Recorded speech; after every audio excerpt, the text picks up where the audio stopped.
大家好，看表象只需动眼球，不用动脑子，相对很容易；看真相不仅费眼神，也要动脑子，相对高难度。这不，王一博现身乌镇，全天下的娱乐大号、吃瓜大嘴都是一窝蜂的。他在哪？他吃啥？他穿啥？他和谁？可以说，除了清汤寡面，一点油腥葱花都没有，彻底的寡然无味，营养欠奉。居然大家还是饱餐了一顿瓜皮，然后擦擦嘴，表示爱了。这就有点像王炸姐姐赵丽颖的风吹半夏，全部黑粉都在紧盯赵丽颖的颜值，肤质不再紧致，胶原蛋白不再出现，来来回回，烦不胜烦。然而呢，赵丽颖的野心通过这部剧已经走完一半的时候，瓜皮常客依旧在津津乐道赵丽颖今天的皮貌好不好看。即便赵丽颖的确挺在乎这个皮貌的，视角永恒359度，观点永恒与别不同的是因为我只想说，一觉睡醒看点特多。当然了，还是没有半个明白人看得到、读得懂最新发生的大事小情。一些显山露水的看点，明晃晃对赵丽颖、王一博都产生着深刻的影响。然而呢，不懂政治、不讲政治的人基本上都会视而不见，毕竟这些瓜皮以外的玩意和每个人的真实生活完完全全8万公里，完完全全事不关己。即便实际关乎赵丽颖和王一博，即便真的关乎清流艺人死活存亡，所有看不懂、看不见、吃不透的东西都不会发生，大家都在掩耳盗铃。那么为什么新问我会这么说呢？比方说，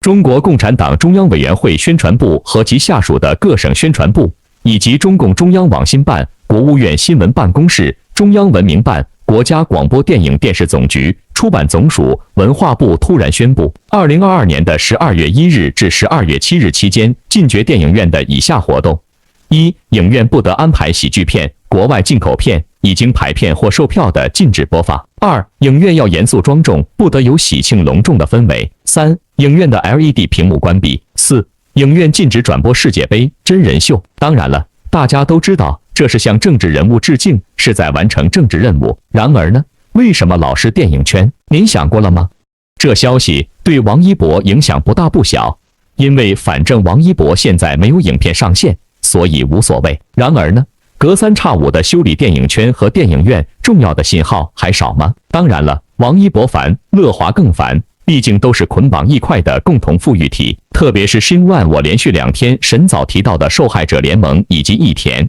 各种的挑战与沉默、压力与塌房，随时随地都会燃烧和爆炸。毕竟风头火势的大环境，半点疏忽都要不得。因此，但凡一星半点的重要艺人的负面传闻，总会令乐华受影响。娱乐圈艺人无时无刻不都在担心出现不可扭转、影响较大的负面新闻。拥有众多艺人的乐华同样如此。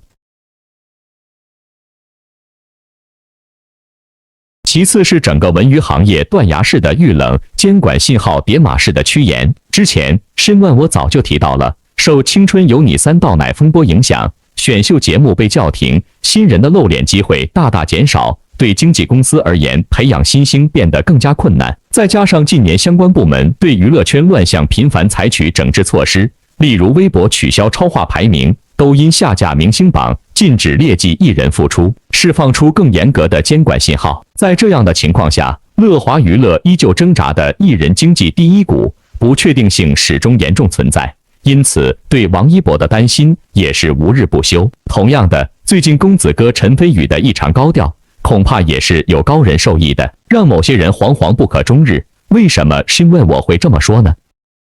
进入到乌镇戏剧节第2天，这个原本籍籍无名的小众审美，突然之间热得不得了。原因很简单，因为王一博这一天依旧是在网上偶遇乌镇王一博的一天。这一天的王一博依旧是一身低调的装扮，帽子换成了绿色的渔夫帽，衣服也换成绿色的冲锋衣，口罩一戴，低头穿梭在乌镇的剧场周边。2022年的11月30日，有网友晒出在乌镇偶遇王一博的视频。视频中，王一博头戴黑色毛线帽，包裹严实，低调十足。吃瓜客注意的是，王一博包裹得十分严实。王一博双手插兜抵御低温。王一博在人群中很出众。王一博穿蓝色棉服打扮低调。深万我说完只想笑，因为瓜皮吃完之后，瓜瓤如何处理呢？倒掉吗？申问我真的很挠头。自从王一博结束了《这就是街舞》第5季总决赛的录制之后，就再也没有在各位站姐们的镜头下出现过了。即使在网络上不间断地交着作业，给粉丝们发自己的库存视频，但毫无疑问，没有人知道他究竟现实生活中去干什么了。而这一次，幸运的粉丝非常开心，与他一起出现在乌镇戏剧节。很多人对这个节目不太了解，乌镇戏剧节是属于戏剧文化践行者与爱好者的盛会。王一博要观看的包括12月3号的第 N 次冲突，他也会在那美丽的乌镇、热闹的戏剧世界里徜徉、体验、观览。而这个戏剧的主演人是黄渤佑，让人不得不想起了他们共同主演的电影《热烈》。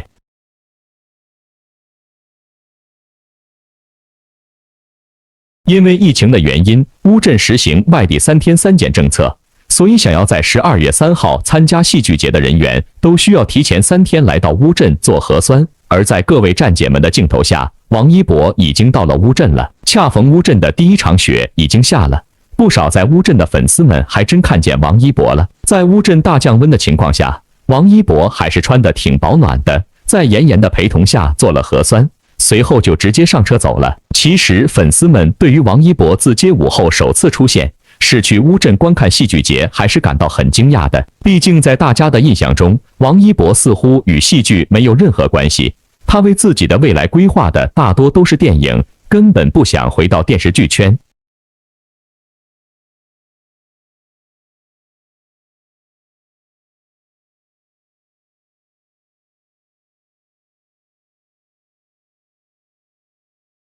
就不知道这一次王一博去戏剧节是单纯的去观影，还是也有想要进入戏剧表演这个行业呢？您来猜猜看。不管王一博去的原因是什么，对于粉丝们来说，这都是一次可以与他近距离接触相见的好机会。尤其在一个已然下雪的城市，他朝若是同淋雪，也算此生共白头。这句话千古年来一直为人所称赞。这一次可以前往乌镇观影的粉丝们对着王一博似乎也有这样的感情，尤其是乌镇的第1场雪就在王一博到的那一天下了。目前为止，王一博下一个资源是什么，如今还未官宣，但想来这进组的时间也已经确定下来了。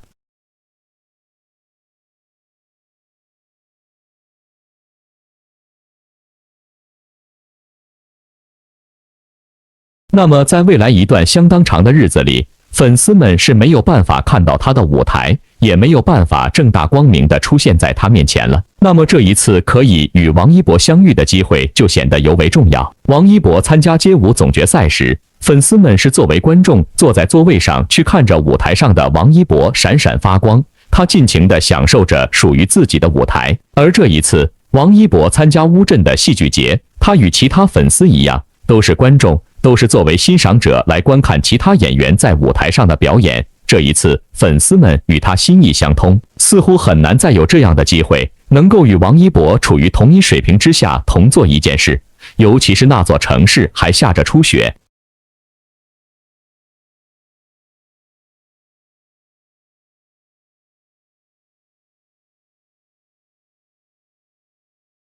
这份来之不易的浪漫着实感染了一批人。他们羡慕着可以与王一博同时出现的粉丝，懊恼着自己的无法前往。那么，就让王一博好好的做一回普通人，凡尘莫扰，让他以观众的角色好好的观赏吧。申万，我说到这，或许不少人在关心王一博行程的同时，不太感冒他的目的。然而，他的目的真的是一个人和一句话，知道的人寥寥无几，留下都是乌镇飘飘的雪花几许。那么，为什么申万我会这么说呢？因为申万我反反复复提到了魔幻的2022年和诡异的2023年，聪明人都不傻，从今天可以看到明天，从今年可以看到明年。陆雨寒冬，风城风露，又该何去何从呢？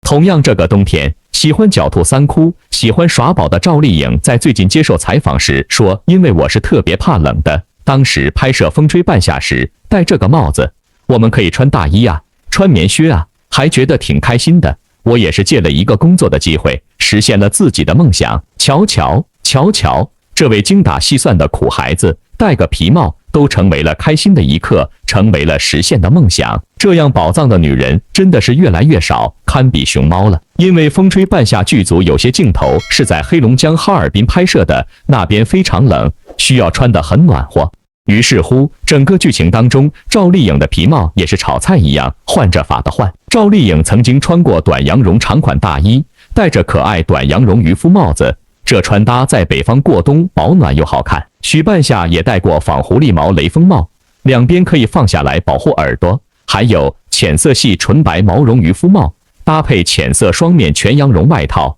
许半夏脚上穿的是白色雪地靴，穿搭显年轻，十分保暖，从头暖到脚的那种。另外，赵丽颖穿过深色系泰迪熊款羊羔绒长外套，这款衣服保暖又不怕脏，非常耐撕。许半夏黑色翻领长款皮衣也很飒，因为此款衣服采用收腰设计，显身材，适合酷酷的女孩穿。以及黑色细带毛呢长款大衣，采用收腰设计，造型又酷又美。这一次小刀臭美的理想算是一次过满足了。自从赵丽颖主演了这部戏上映，关于赵丽颖在戏中的颜值就一直被各方网友讨论。毛孔粗大，脸上泛光油，皱纹明显，眼角下垂，法令纹突出，等等等等。总之一句话，赵丽颖的颜值在下滑。而我只看到了这部戏里演员颜值的真实感，去掉滤镜的演员，原来在银幕中是如此的真实，如此的让人离不开眼。相比起某些国产剧，那磨皮磨得一针一针的，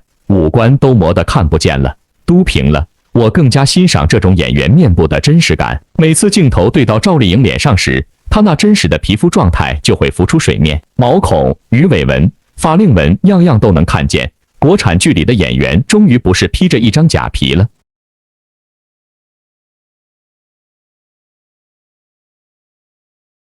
赵丽颖在这部剧里完全不能展现出颜值的优势，甚至她的半扎发造型一定程度上会加大她的面部占比，显得脸都大了一圈，可是却完全没有影响她的演技。赵丽颖在剧中饰演一个在男人堆里打拼事业的女人，就问一下，这样拼事业的女人是一天都精致武装到头发丝的吗？那面部的沧桑感不是显得很真实吗？而且赵丽颖着重要演出90年代的气氛，从妆容到发型到服装都拿捏得很到位，完完全全就已经诠释出当年的那个味儿。至于某些网友说的皱纹、法令纹、眼角拉垮、满脸泛油、毛孔粗大等等这些问题，难道不是一个中年打拼女性本来就应该具有的神态和状态吗？上一次看如此真实的电视剧还应该是《人世间》。再说说剧中的其他几个男性演员，那也是完全没用滤镜的加持，脸上的皱纹清晰可见，沟沟壑壑完全没有掩饰。李光洁一看他就是一个中年大老爷们儿，法令纹严重到超级符合他中年商人的气质，哪有做生意不操心的？你能看见做生意一丝皱纹都不长，平滑的像打了玻尿酸一样的人吗？当然了，某些霸道总裁剧的拍摄，那霸道总裁的脸蛋就跟剥了壳的鸡蛋似的。风吹半夏剧情一直很抓人，节奏也很紧凑，而且有非常清晰的故事线和逻辑。电视剧从第1集开始就围绕许半夏、童潇齐、陈宇宙3个人成立的废钢收购小公司展开。虽然中间有一些情节不乏有一些夸张，但是已经是很大程度上还原了当年那个时代的情景。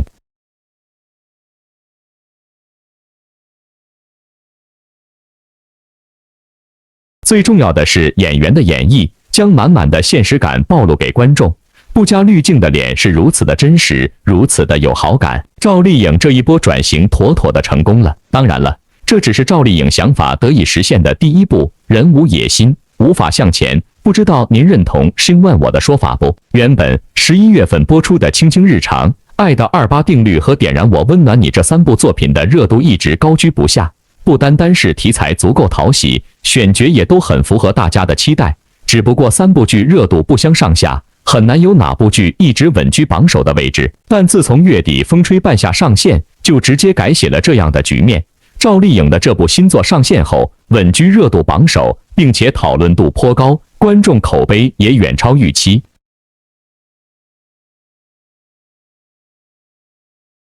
这部剧虽然不是受众群体更广泛的甜宠剧，但却是极具新鲜感的行业剧。它将特定年代下一群奋斗青年搬上荧幕，并且着重刻画了一位事业型的女强人。这样的题材本身的受欢迎程度虽然不及甜宠和古偶，但论剧情的可看性却远超各路小甜剧。一出场，这个又 A 又飒真大女主许半夏的人设就已经让人惊艳叫绝了。在这部剧中塑造了不少人物形象，风吹半夏也可以称得上是一部精彩的群像剧。比如欧豪饰演的童潇齐就是一个有些潇洒的男青年形象，浑身散发着一股混不吝的气质，再加上蹲过监狱，更是看起来颇有几分痞子的味道。而与之有感情戏的野猫孙千，在剧中也成为了最讨喜的女性角色之一。她的火爆性格很是讨喜，再加上有些叛逆，不喜欢走按部就班的路子，也让大家印象十分深刻。还有刘威饰演的钢铁大拿武建设，李光洁饰演的假洋人赵磊，以及王劲松饰演的渣爹父亲等等，都为这部剧增加了不少看点。每一个人物形象都深入人心，演员的演技也都让人挑不出错。不过要说这部剧成功的关键，还是在于女主角赵丽颖，她在剧中饰演的许半夏人设太绝，真正让观众感受到了又 A 又飒的大女主是什么样子。以往的影视剧塑造女性形象，总是打着大女主的旗号，也不可避免的要一路开金手指，走到哪里都有人帮忙，要么是男人，要么是闺蜜，要么就是有钱的 boss。在这部剧里，许半夏却是白手起家，出场时不过是个收废品的小老板，但他却是一个瞅准机会就敢往上冲的人。知道工厂里的废脚料难以处理，他就拉着自己的2个兄弟一起把工厂的废料收了上来，花了最小的成本赚了大钱。之后又听说有5万吨钢材要出事，并且还能低价买入，许半夏二话没说就借来了本钱。当许半夏千辛万苦终于把废钢拉回国之后，却被告知购置废钢的价格下跌，1吨就要赔30几块钱。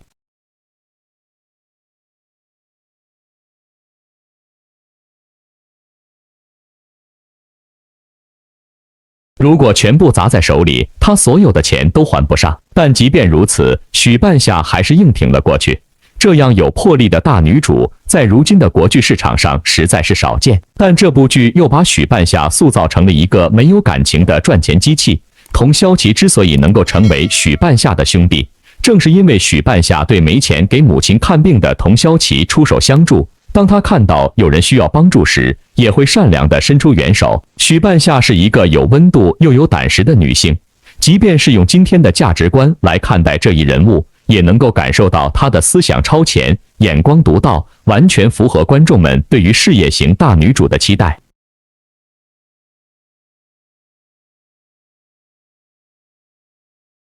赵丽颖能够演活许半夏，星万我也一早分析过了，对的人需要对的人，导演的眼光太精准了。赵丽颖刻画许半夏这一角色并不轻松，虽然她的形象气质与人物十分贴合，但在这之前，赵丽颖也尝试过许多深入人心的角色，尤其是《花千骨》《陆贞传奇》中的萌妹形象，都是观众对赵丽颖的初印象。而在今年热播的《幸福到万家》中，赵丽颖又将农村妇女和幸福刻画得入木三分，穿着土里土气的衣服，永远都是只论对错，只讲道理，倔强有执拗的样子让人过目不忘。想要打破观众对她的固有印象，可谓是难上加难。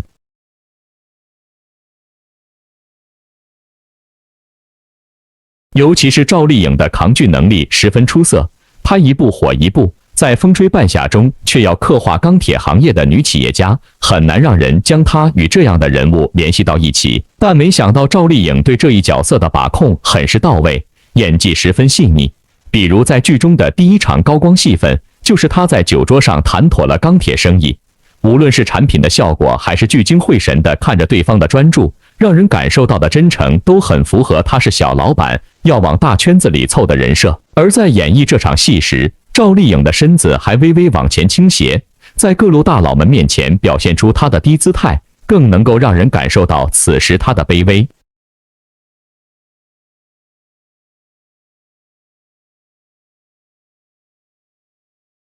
但赵丽颖又能够把控住许半夏强势又极具魄力的一面。当她帮助裘必正查到了他手下副总干坏事的证据后，完全就是一副手握对方把柄，全看对方如何表演的样子，那股成竹在胸、不怕对阵的魄力很有代入感，而在面对自己的父亲时，又是另外一种状态。因为回家的目的是为了借钱，从一开始的惆怅到在父亲和继母面前尽可能地表现出自己柔和的一面，再到看见对方根本没有借钱的意思，收起笑容，单刀直入地讲需求，都将许半夏大大咧咧的性格精准拿捏。10集风吹半夏过后，大家就会明白导演对赵丽颖的评价有多准确了。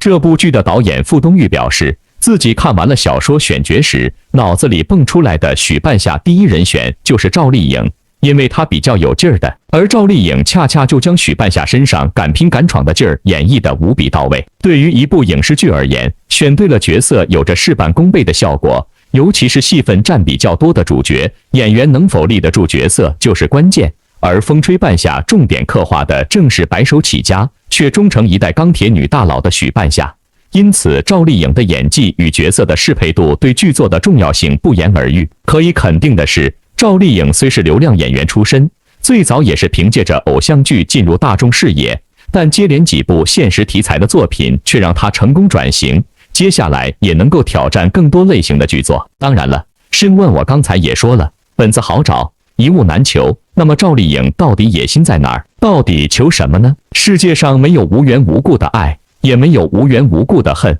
更没有无缘无故无根基的野心。您说对不？刚才提到的陈飞宇就是这么一个心情写在表情的人，不会无缘无故的爱，也不会无缘无故的恨。虽然霸气的思维非当事人很难理解，这个陈飞宇话题不少，大部分网友的印象定是他是我的天使，来自亲妈陈红女士原话，和眼睛单纯干净，来自亲爸陈凯歌导演原话。一句话总结，这孩子有点傻。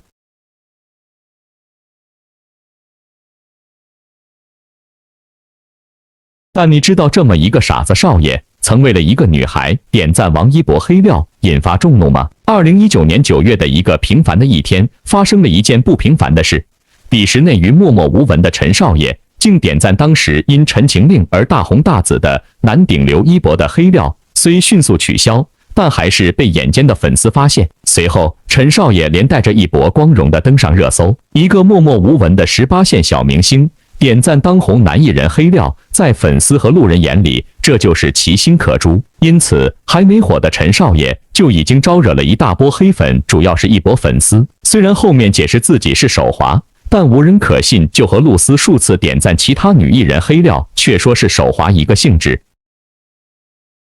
说实话，要不是有陈家小少爷这层保护罩，陈飞宇可能早被抵制退圈了。这告诉我们，要在江湖混，总得有点后台和背景。这两位平时也没什么交集和利益纠纷，那为什么陈少爷会点赞一波黑粉呢？在好奇心和八卦心的驱使下，网友们通过不懈努力的探案，终于发现了事情真相。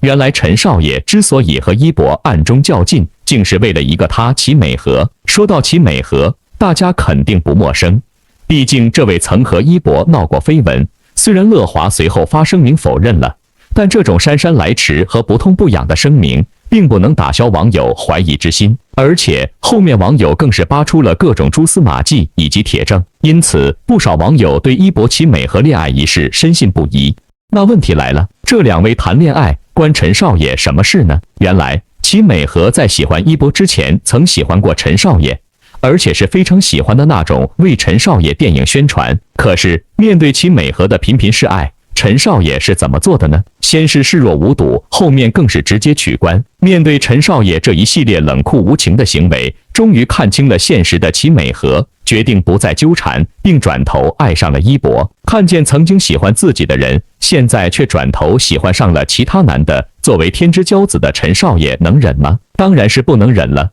因此就有了后面点赞一博黑料的行为。而且更有网友发现，为爱发狂的陈少爷还模仿过一博的穿搭。对于陈少爷这追妻火葬场的行为，我特别想送他一首《爱情买卖》，并问他一句：何必呢？当然，这些都是网友猜测，是不是真的也只有3位当事人知道。吃瓜吃瓜，也就看着乐呵乐呵。除非有人对瓜瓤操心和关心，否则有些因果深扒下去还是瓜瓤满满的。因为深扒是个技术活，没有2把刷子很难吃到瓜瓤。比方说，赵丽颖踩在魔幻时间点上线的风吹半夏，有什么强心剂，让赵丽颖不仅豪气万丈地冲向睽违多年的红毯，更在大庭广众的傲娇宣示了没有一个人看得懂、读得到、想得清。而刚刚好又偏偏被申万我偶然铁口镶金边提到的神秘事件呢？这个小动作和小配件，明明白白地宣示了赵丽颖大胆的期冀和寄语，期冀和寄语自己不一样的2023年。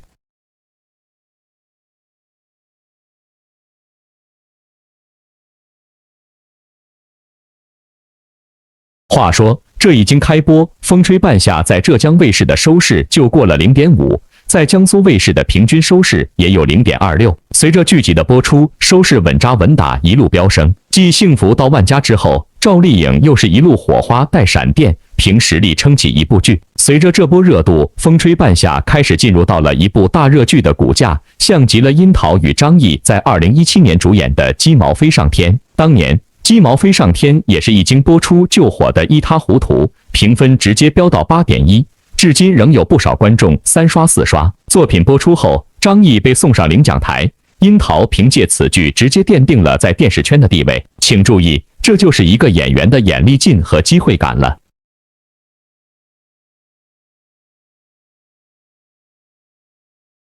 能被观众记住这么久，足以见得鸡毛飞上天的魅力。如今的风吹半夏势头不减当年，但是若真要把风吹半夏与鸡毛飞上天对比来看，还有着诸多不同。其一就是大时代背景下的女强人，与鸡毛飞上天一样，风吹半夏也是讲述大时代背景下的创业者，只是前者以义乌小商品市场发展为背景，后者以东北重工钢铁贸易为背景。虽然时代背景不同，但无论是鸡毛飞上天中的骆玉珠、樱桃氏，还是风吹半夏中的许半夏、赵丽颖氏，都是大时代背景下的女强人，是人中龙凤，是创业者中的佼佼者。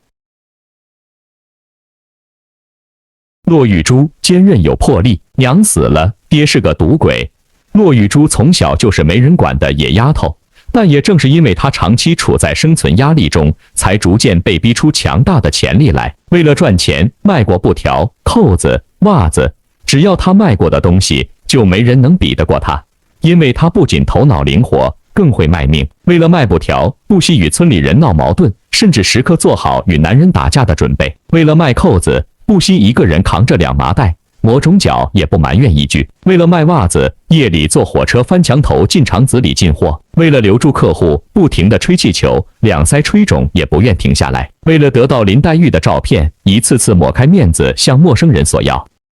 骆玉珠像个不知疲倦的陀螺，她也从未觉得自己是女人而放弃任何赚钱的机会。她坚韧有魄力，全靠一双手打天下。在她身上看不出女性的柔弱，却能看到女性的坚强与独当一面的魄力。许半夏亦是如此霸气，为了混入商人堆，硬是把自己逼成了左右逢源的令狐冲。本就不是服软的性格，却为了生意不得不笑脸迎人，伏低作小。为了能拿到货源，他忍着对方的抵赖，一次次忍气吞声。父亲总是劝他不要胃口太大，但许半夏仍不愿放弃任何一个可以赚钱的机会，即便搭上身家性命。与骆玉珠一样，许半夏坚韧霸气有魄力，但不同的是，许半夏比骆玉珠更有格局。也正是因为他的这份格局，才有了更加传奇的后半生。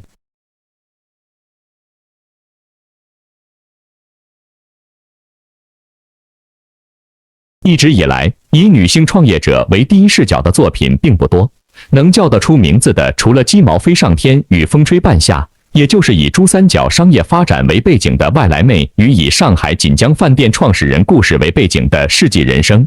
董竹君传奇，以及以珠三角服装贸易为背景的星辰大海。大时代背景下，女性不顾偏见，不畏辛苦，白手起家，成为一代传奇。这样的女性角色更加有力量，也更有传奇色彩。许半夏与骆玉珠一样，都是大时代背景下的女强人。赵丽颖与樱桃一样，都是娱乐圈中脱颖而出的女演员。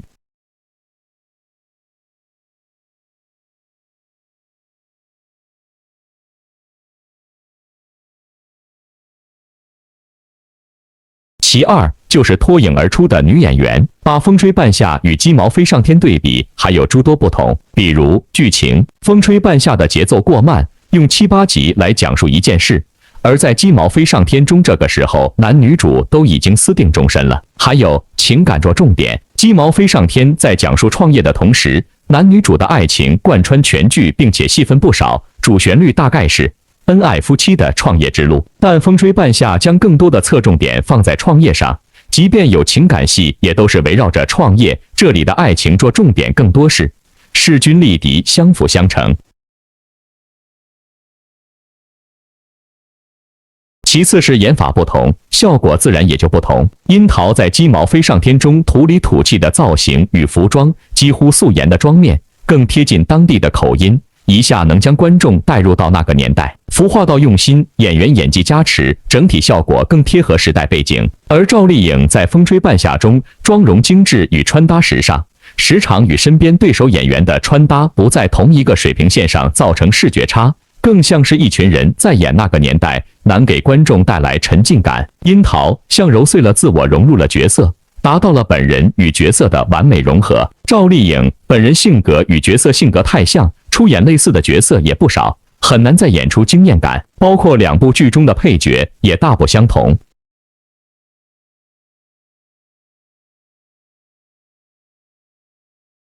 张译演技扎实，演啥像啥；欧豪演得不尬，却达不到惊艳程度。风吹半夏只能说像鸡毛飞上天，两者却并非是同一量级。赵丽颖与樱桃也有差，也就是说，有时候一眼惊艳的美，反而在时代正剧当中抢去了主题，带偏了焦点。深谙我这个说法，希望您能明白。有时候丑是资本，这点深谙我在这个魔幻的2022年已经讲过无数回了，相信熟悉本频道的部分朋友也会埋怨我说了还说，因为深谙我感觉没办法，这个娱乐圈真正懂的人不多。另外不得不提的是，因为赵丽颖并非科班出身，底子较薄，转型的路注定要靠自己摸着石头过河。这个时间不仅是必须的，也是漫长的。记得第一次演戏时，她青涩懵懂，全靠模仿别人，说的台词都生硬不已。赵丽颖演戏全靠自我悟加实践，才慢慢从台词生硬与肢体僵硬变得越来越像个职业演员，并逐渐用演技打动观众。可即便是这么多年的实践与经验的积累，也在纸面上比不过这个事后樱桃，这一点毋庸置疑。深谙我说过，奖项是个坎，即便你不管。不过若单看赵丽颖个人进步，还是肉眼可见的。在《知否知否应是绿肥红瘦》中，赵丽颖虽然演技获赞，但从多个细节还是能看出她说台词容易卡壳，一激动就容易嘴瓢。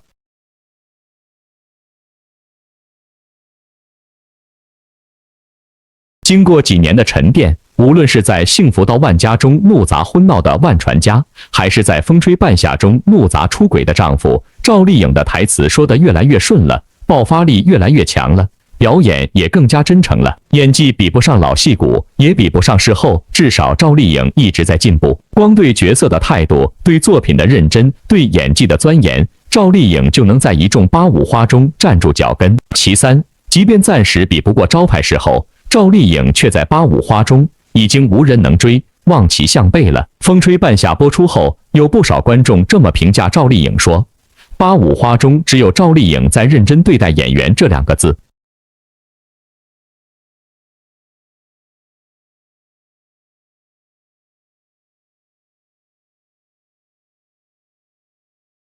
虽说这样的评价会树敌，对赵丽颖并不友好，可这也是肉眼可见的事实。她的进步是可见的，而不光是粉丝口头上硬吹的。85花中，杨幂主演的《谢谢你医生》与《爱的28定律》播出后争议不小，前者不像医生，后者不像律师，杨幂本人还被吐槽是女版张翰。确实，杨幂在诠释角色时始终难沉得下来，一直游离在本我与角色之间，既不能是完全的本我，又做不到是完全的角色，处在中间很尴尬。尤其在《爱的28定律》中，角色的性格很像杨幂本人，就连日常穿搭都是朝着女明星走红毯的水平上整，这就导致观众很难分得清杨幂本人与角色本身，难以沉入剧中。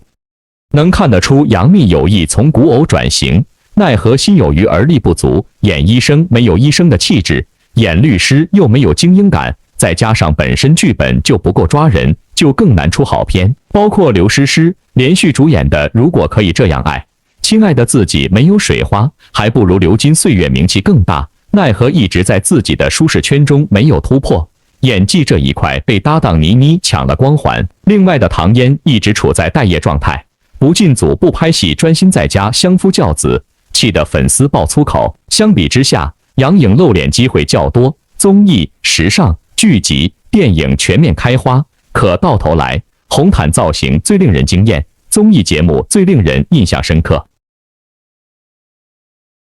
八五花中能与赵丽颖较量的只有倪妮与刘亦菲。倪妮在《流金岁月》《天才基本法》《漫长的告白》等作品中的表演还算惊艳，剧集、电影两手抓，看得出她的努力。奈何倪妮一直差点运气，继金陵13钗后难有被观众记住的经典角色。即便《流金岁月》中的朱锁锁强势出圈，也只是在小部分人群中火爆。相比之下，刘亦菲更加出众，但她也一直如此。与赵丽颖一样，刘亦菲对待事业清醒有计划，对剧本有要求，对演技有标准，交出来的作品都不会让人失望。一直以来，杨幂与杨颖关系好，杨颖又与倪妮好，倪妮还是刘诗诗的小姐妹，而刘诗诗与唐嫣是多年闺蜜，唐嫣与刘亦菲还是好友。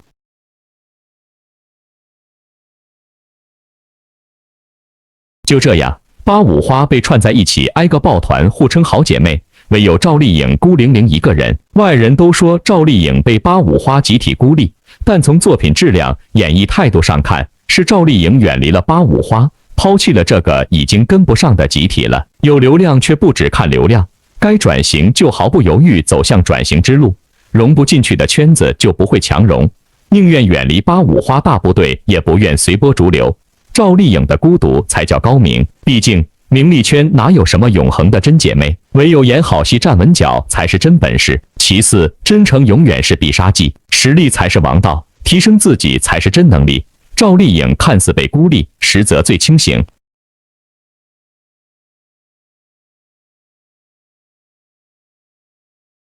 从一众八五花的现状、口碑、作品来看，不难得出一个结论：真诚才是永远的必杀技。这份真诚说白了就是在什么年纪演什么戏，长什么样就呈现什么样，不要试图忘记自己的年纪，掩盖自己的状态，只会让观众觉得虚假。比如30-40岁去演少女，在剧中装嫩扮可爱，只会是满满的违和感；或者状态不够滤镜来凑，10集滤镜一开，连五官都看不清楚，只会让观众反感。皆不适合自己年龄的剧，雇百万修图师只会成为笑话。赵丽颖能在一众演员中脱颖而出，离不开她的真诚。在《风吹半夏》中，赵丽颖演暴打出轨丈夫的戏份时，发箍不小心掉到额头，看上去甚至滑稽，但赵丽颖依旧没有被影响，更没有为了形象喊咔或者是立刻去整理，而是继续沉浸在剧情中。这个细节虽小，却能看出赵丽颖进入角色了，而且将角色放在首位，这份态度就值得学习。虽然拿这么小的事情去谈演员的态度，甚是可笑与悲哀，但在圈内确实有太多反常理的操作，并非所有人都能像赵丽颖这样为了角色不顾自身形象。尤其是鞠婧祎，被绑架了都舍不得化淡妆，在火场里都舍不得抹黑脸，时时刻刻在意自己的形象，完全置角色于不顾，这副态度也已经成为圈内风气。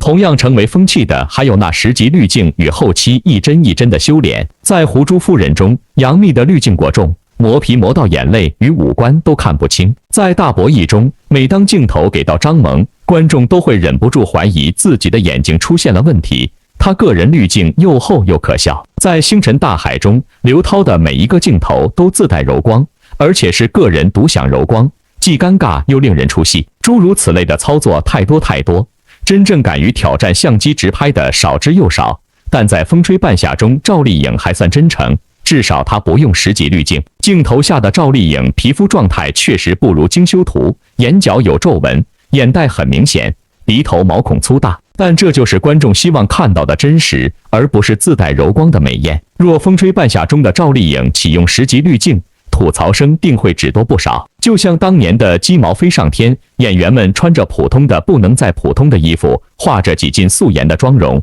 全身心为角色付出，这份真诚才是给观众最好的礼物，观众也才能快速走入剧情。真诚才是打动观众的关键，只有脚踏实地才能进步。可惜有太多的演员做不到，但在这85花中，赵丽颖做到了。一个真正的演员就该如此，该直面自己的年纪、面容，就像是著名演员咏梅所说的一句话：“你们不要 P 掉我的皱纹，因为那是我好不容易长的，它见证了我所有的人生历程。”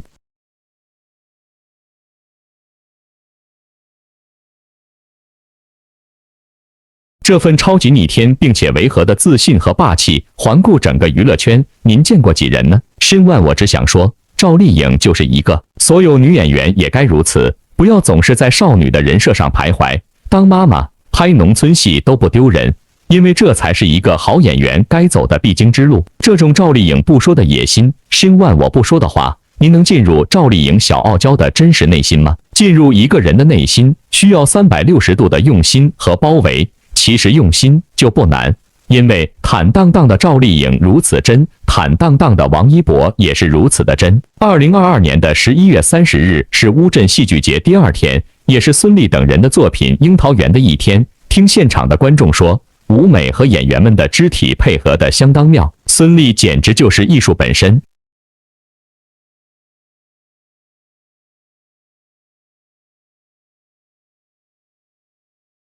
而台下正在看这场表演的有王一博，还有他旁边的赖声川夫妇。王一博似乎全程都戴着帽子，戴着口罩。王一博和赖声川夫妇一起看表演，有死忠的粉丝在偷拍到的图片下面评论说：“宝宝能不能看到舞台？”还有内评回复：“你在怀疑宝宝的鹰眼吗？”于是乎，这一天又是摩托姐姐们笑死在评论区的一天。然而呢？他们到底看到了什么呢？摩托姐姐的笑点为什么这么低呢？原因很简单，王一博不说，他不想说，不会说，也不会表达出来。深万我只想说，懂的人自然懂，不懂的人偷着乐，这就是广大摩托姐姐的笑点所在了。说到这，深万我值得一提的是，《樱桃园》这部戏讲述的是一个俄罗斯贵族女士柳包福与其家人的故事。他们在宅邸和樱桃园将要被拍卖抵押债款前回到了家乡。虽然有人提出一些可以拯救家园的方法，但这家人却什么也不做。在剧中时售出宅邸，且在樱桃园里的樱桃树被砍倒的声音中离开家乡。契诃夫在这部剧中不仅揭示了旧时代俄罗斯的没落地主的精神状态，而且把这种揭示上升到对人的生存困境的展示。在他的剧作中包含了很多现代派的主题，人的生存困境、人与人的隔膜、人的孤独、生存的无意义等。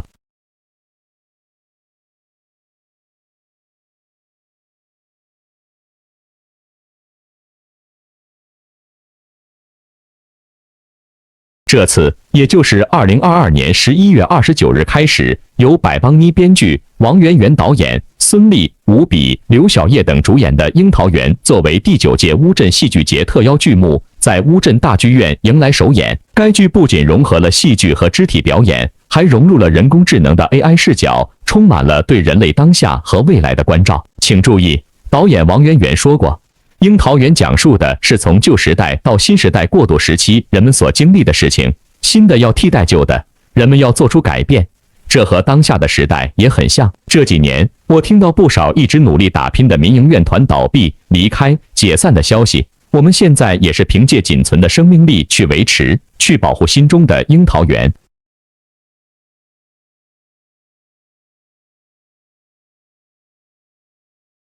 但是时代的浪潮是每个人都不可能避开的，所以我就想把我们要面对的一切，包括过去、现在和未来，都放在樱桃园里展现出来。在大多数人心目中，王媛媛是一名声名遐迩的舞蹈艺术家，由她担任团长和艺术总监的北京当代芭蕾舞团14年来创作了大量作品，早已享誉海内外。很多人不知道的是，2017年王媛媛的丈夫，身为制作人和舞美灯光设计师的韩江，与好朋友靳东、谭绍远一起创建了北京当代话剧团。王媛媛又开始在更广阔的戏剧舞台上进行新的艺术探索。肢体和戏剧的结合，既是这个戏的特点，也是难点。要让他们像跷跷板一样得到一种动态平衡。王媛媛深知两种艺术形式各自有独立的创作规律，戏剧演员需要挖掘人物关系、人物性格背后的逻辑，才能进行台词与动作的呈现。而舞者具有更开放的状态，可以用肢体表现丰富的情绪，但很有可能深度不足，而且舞蹈也不擅长叙事。作为导演，我不仅要做肢体与戏剧之间的桥梁，还要做这些有着不同背景的演员的桥梁。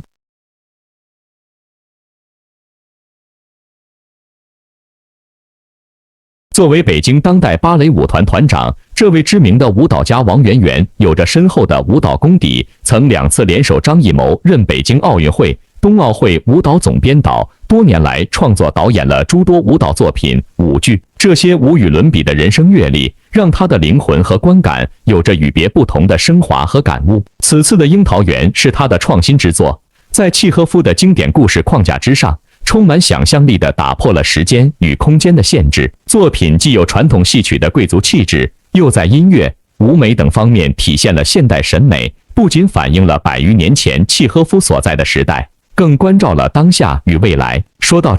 这种大时代小市民之间摩擦出的火花和孤独，王一博不仅想共鸣共振，也想把握机会。据悉，该剧在乌镇戏剧节演出之后，将展开全国巡演，并于2023年回到北京舞台上演。说到这，视角永恒359度，观点永恒与别不同的申万，我想问您一个问题：关于这些戏剧舞台、全国巡演这些硬词，您在本频道哪支视频中见到过呢？是不是也魔幻同款的发生在了另外一个高频艺人身上呢？娱乐圈的竞争有时就是彼此借鉴，取长补短，知己知彼，百战不殆。鬼聪明的王一博一直都看在眼里，明白心头，只是真正懂他的人有几个呢？除了尬吹尬黑的鸡血边角料，除了他在哪，他吃啥，他穿啥，他和谁的狗血小皮毛，有谁真正进入到过他的内心？话说，摩托群里让拉黑樱桃园的编剧，您猜为什么呢？